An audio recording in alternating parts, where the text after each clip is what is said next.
पहलगाम में हुए आतंकी हमले में 26 लोगों की जान गई, जिसका बदला ऑपरेशन सिंदूर के तहत लिया जा रहा है। इसी कड़ी में अल्जीरिया में पहुंचे भाजपा नेता बैजयंत पांडा के नेतृत्व में सर्वदलीय प्रतिनिधि मंडल के ग्रुप 1 ने पहलगाम में आतंकवादियों के द्वारा मारे गए 26 पर्यटकों के सम्मान में मौन रखा।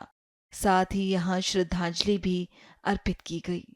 बहुत ही इमोशनल यहाँ पे माहौल रहा है। अभी देखेंगे कि पूरे हमारे जो प्रवासी भारतीय हैं, अल्जीरिया के प्रोमिनेंट लोग हैं, वो सारे इकट्ठा हुए हैं और उन्होंने पहलगाम के जो विक्टिम हैं, पहलगाम के मैं तो कहूँगा जो शहीद हैं हमारे भारतीय, उनको ट्रिब्यूट किया है और बहुत ही संवेदनशील मुद्दा है।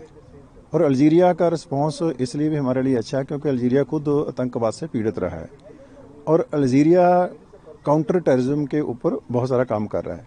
तो यहाँ पे जो सबसे बड़ी आवाज़ उठ के आ रही है कि भारत और अल्जीरिया को मिलकर टेररिज्म के अगेंस्ट काम करना चाहिए, हमारी कोलैबोरेशन होनी चाहिए और उस दिशा में अल्जीरिया खुद आगे आके भारत के साथ काम करना चाहता है।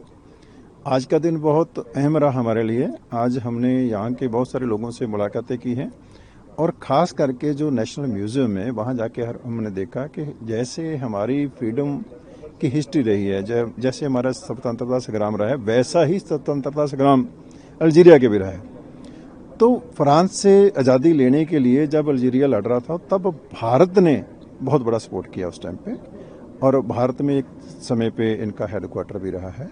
तो ये भारत की बहुत कदर करते हैं। इसके अलावा सोशल लेवल पे भी देखेंगे तो हमारा चाहे भारत का बिजनेस है, चाहे भारत का कल्चर है, चाहे भारत की बॉलीवुड है, उसका बहुत इन्फ्लुएंस है यहाँ पे। भारत की जो सॉफ्ट पावर है उसको हम स्पष्ट रूप में यहाँ पे देख सकते हैं। हमारी बहुत अहम मीटिंगें होने जा रही हैं अल्जीरिया की टॉप लीडरशिप के साथ, इनकी पार्लियामेंट में जाने का भी प्लान है। तो हमें बहुत उम्मीद है कि अल्जीरिया जो है एक स्ट्रॉन्ग पार्टनर के तौर पे भारत के साथ खड़ा होगा और पाकिस्तान जो है इस मामले में आइसोलेट हो रहा है। टेररिज्म के मुद्दे पे कोई भी देश उसका साथ देने वाला नहीं है। एक और जो अहम चर्चा जो इन डिस्कशन में रही है कि पाकिस्तान को मिलने वाली एड जो है वो टेररिज्म के लिए यूज़ ना हो, उसके ऊपर भी बहुत सारी चर्चा हुई है। तो अल्जीरिया हमें लगता है कि इस मामले में भारत के साथ खड़ा होगा।